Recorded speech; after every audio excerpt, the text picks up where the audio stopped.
고. 네, 반갑습니다. 양식영 우리 병실련 공익센터장 이렇게 오랜만에 만나 뵙게 돼서 반갑습니다. 저도 반갑습니다. 그동안 어떻게 잘 지내고 계시나요?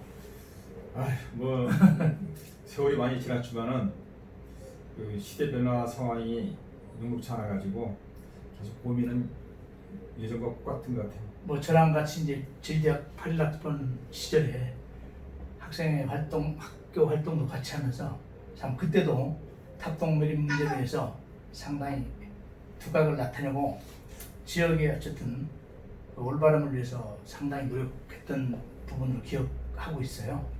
그래서 오늘은 특별히 제21대 4.15 총선에서 이제 부정선거가 있었다고 많은 분들이 의혹을 갖고 계시고 또 이게 진정성을 갖고 정말 부정선거가 있었다면 올바름을 위해서 우리가 정말 최선을 다해야 한다고 생각을 합니다. 그래서 그 부분에 있어서 우리 양식영 공익센터장님께서 숨김없이 진솔하게 한번 말씀을 좀 해주시면 고맙겠습니다. 그 많은 분들이 지금 시대가 어느 때인데 그런 부정선거가 있을 수 있느냐 네. 이런 말들을 많이 하더라고요. 그런데 우리가 그 언론을 통해서 인식하다시피 드루킹 사건 같은 경우에 댓글 공작이라는 식으로 해서 뭐 9천만 개를 했다고 했지 않습니까? 네. 그분이 상상도 못했던 것들 아닙니까? 그렇죠. 마찬가지로 제가 이번 4.15 총선의 그 통계 자료라든가 여러 가지 드러나는 것들을 봤을 때, 야, 첨단 장비에서 국민들을 이렇게 속일 수 있구나. 아주 놀라웠습니다. 그게 가능할까요? 그런데 제가 더 실망스럽고 놀라운 거는 전문적인 지식을 가진 분들이 이거에서 조금만 들여다보면 본질적인 진실이 다 보입니다. 아, 그래요? 네. 그런데 그거에 대해서 침묵하고 있는 언론, 검찰, 법원 놀랍습니다. 지금 뭐 보니까 우리 법무법인 필로스 김학민 변호사님과 그와 관련된 자료를 상당히 충분히 준비하신 것 같은데 양식영 자연인 본인으로서 주장하는 것이 아니라 충분히 어쨌든 자료라든가 이런 부분에서 좀 디테일하게 좀 얘기를 해주시면 좋겠네요. 사실 이거 김학민 변호사님이 네네. 민주사회를 위한 변호사 그쪽의 모임에 예. 아주 열심히 했던 변호사 분입니다. 근데 이분이 이런 부분들을 그냥 강구하면 우리나라는 사실 존립할 수 없다는 위기감에서 이제 102페이지짜리 이런 백서를 하나 만들었는데, 아, 백서네요. 이 백서를 보면서 전국에서 일어났던 상황들 이런 것들을 우리가 볼 수 있고요. 또 저 개인적으로는 제주도에 이번 4월 15일 총선 때 국회의원과 보궐선거에서 도연 보궐선거에서 있었던 것도 분석해봤더니 이 김학민 변호사가 분석한 것들하고 맥을 같이 합니다. 이 사전 투표에서 당일 투표보다 이제 여당 득표율이 아주 많이 승했다는 거, 이상할 정도로. 그건 보궐선거로 치러졌던 도의원 선거에서도 마찬가지입니다.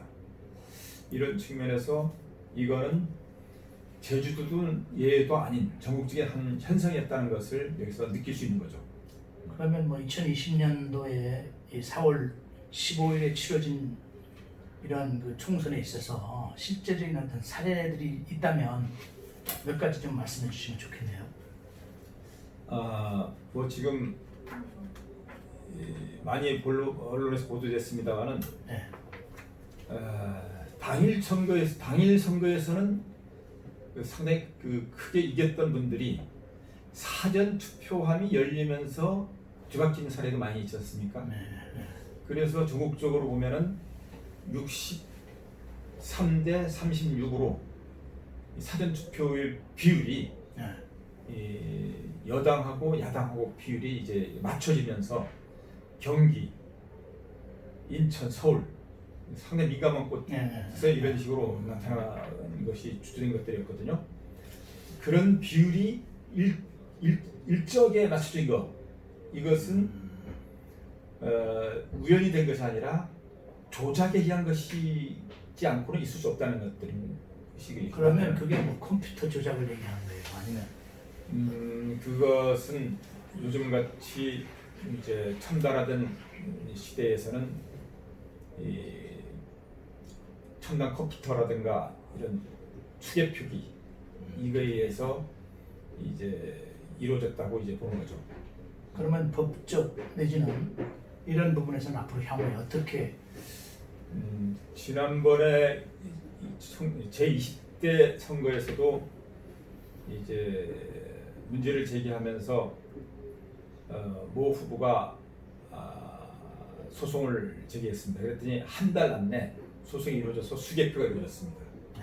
그래서 그 차이가 거의 미묘하게 나타나서 그대로 수긍이 된 적이 있는데, 근데 유독 21대 선거에서는 전국적으로 25군데 이제 수개표하자 이런 신청이 들어갔는데 법원에서가 지금 3개월 이상 그에 대해서 아무런 조치를 취하고 있지 않습니다.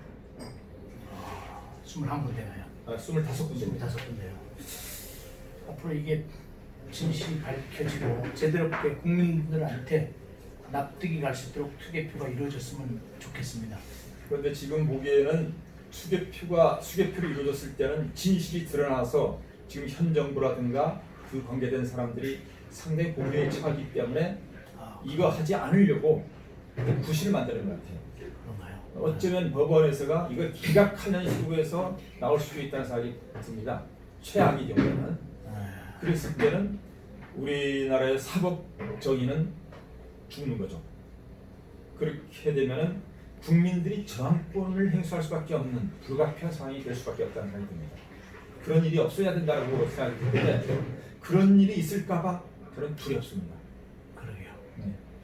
우리 양시경 대표께서는 특히 최남단 마라도에서 현수막을 들고 이런 부정선거에 관련된 부분이 진실이 밝혀지기를 바라는 그 피켓 시위를 한 걸로 알고 있는데, 최남단 마라도부터 우리 한라의 양산 그 한라산에 이르기까지 어떻게 그걸 진행하게 됐나요?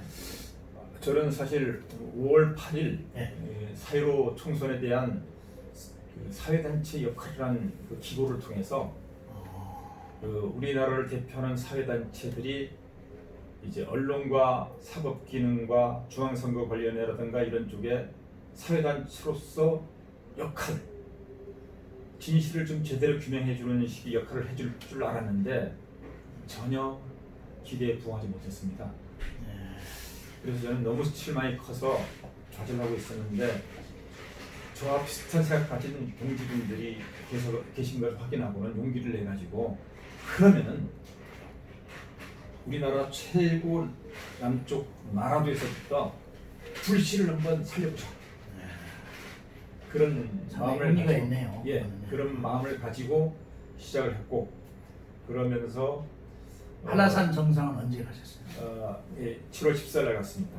직접 정상까지 가셨어요? 예, 정상에 가면서는 사실 왕복 8시간 걸렸습니다. 예. 갈 때 산행을 제가 익숙하지 않기 때문에 힘든 부분이 있었지만은 계단을 한 발자국 옮길 때마다 국민들에게 4.15 부정선거의 진실이 알려져서 우리나라가 정의로운 사회, 진실된 사회, 정의가 이기는 사회, 이걸 가슴속으로 염원하면서 올랐습니다.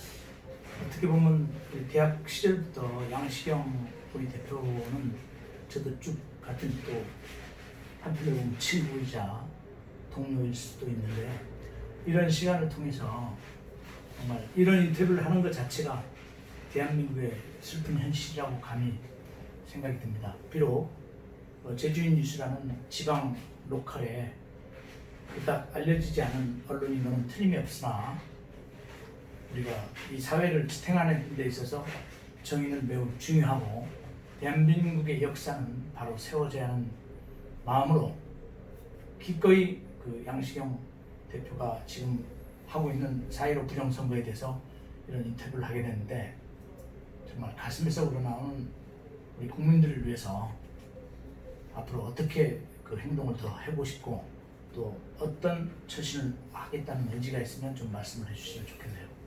예, 4.15 총선의 부정선거의 그 팩트를 많은 분들이 모르고 있습니다. 그걸 제대로 알리는 데 실력할 생각입니다. 네. 뭐 생각해 보세요. 전국 37군데에서 어떤 일이 벌어지느냐면 선거 인수, 네. 유권자 수보다 투표자 수가 많은 지역이 37군데나 드러났습니다. 더 많은 곳이 있는데 우리가 알지 못하는 부분도 많이 있을 거라고 합니다. 상당히 너무 저도 이제 인터뷰를 하면서 좀 충격적인데 그런 것들이 지금 여기 1차로 전부 다 있습니다. 다 돼 있습니다. 지명이 다 나와 있습니다. 아, 그러죠. 37군데입니다. 한두 군데가 아니라 이를테면 선거 인수가 1000명인데 투표자 수가 1000명 넘은 곳이 37군데나 나왔다는 겁니다. 이게 대한민국 나라 맞습니까? 그리고 이번에 우리 대한민국의 언론이 죽었다고 느낀 것이 방송 3사의 출구 조사를 했지 않습니까? 예. 압도적으로 여당이 이기는 걸로 나왔습니다. 출구 조사 결과. 그런데 통계 자료를 봤을 때 단일 투표만 출구 조사를 했거든요. 예. 언론 3사가 단일 선거에서는 야당이 이겼습니다. 아, 통계 자료가 나왔어요. 통계가 말해줘요. 예. 사전 투표는 출구 조사 안 했습니다. 그런데 방송 3사의 출구 조사 결과는 단일과 사전 선거한 것을 합친 결과가 나왔어요. 이건 무엇을 말해주느냐? 이번에 4.15 부정선거에 개입된 세력과 투표한 세력과 조작 세력과 언론사, 방송사 3사는 결탁됐다. 그렇게까지 보고 계십니까? 그렇기 때문에 출구조사 결과가 그렇게 나왔지 않습니까? 이걸 국민들이 모르고 있어요. 언론사에서가 이걸 말해주고 있지 않습니다. 뭐 지금까지 이렇게까지 그 디테일하게 우리 김학민 변호사님과 더불어서 로스쿨에서 이렇게 고생을 하셨는데 저희 가급적이면 저희 제주인 뉴스에서 여기에 그 자료를 토대로 해서 우리가 기사화 시킬 수 있는 부분은 저희가 임의대로 하는 게 아니고 법무법인 필로스의 김학민 변호사의 자료를 근거로 나중에 기사화 시키는 부분으로 노력을 하겠고요. 끝으로 우리 양시경 대표님이 앞으로 어떤 마무리를 좀 해주시면 좋겠습니다. 예, 뭐 제가 이런 4.15 부정을 선거를 통해서 뭐 얻고자 하는 것 다른 것이 아닙니다. 예. 진실된 것이 정의로운 것이 제대로 대접받는 사회가 돼야 된다. 그렇지 않게 되면 우리나라는 퇴보합니다. 망합니다. 예. 그걸 알기 때문에 쟤는 진실을 말하면서 저에게 다가올 여러 가지 불이익을 압니다. 하지만 그걸 감내하면서도 할 수밖에 없는 것이 그겁니다. 정의로운 것, 진실된 것이 무엇보다도 소중하고 우리나라를 앞으로 더 반석기에 올려놓으면서 발전시킬 수 있다는 확신을 갖기 때문에 그것이 우리 자식들에게, 우리 후손들에게 물려줄 우리 나라라는 걸 알기 때문에 그리고 절박하신 입장에서 이런 일을 하고 있다는 것을 제대로 알아줬으면 하는 생각이 듭니다. 네, 그런 것 같습니다. 정의로운 대한민국을 위해서 끝까지 이 진실을 밝혀보겠다는 우리 양시경 대표의 소중한 인터뷰를 여기서 마치도록 하겠습니다. 저는 제주뉴스의 김남수 기자였습니다. 오늘 인터뷰 응해주셔서 고맙습니다. 감사합니다. 예, 고맙습니다.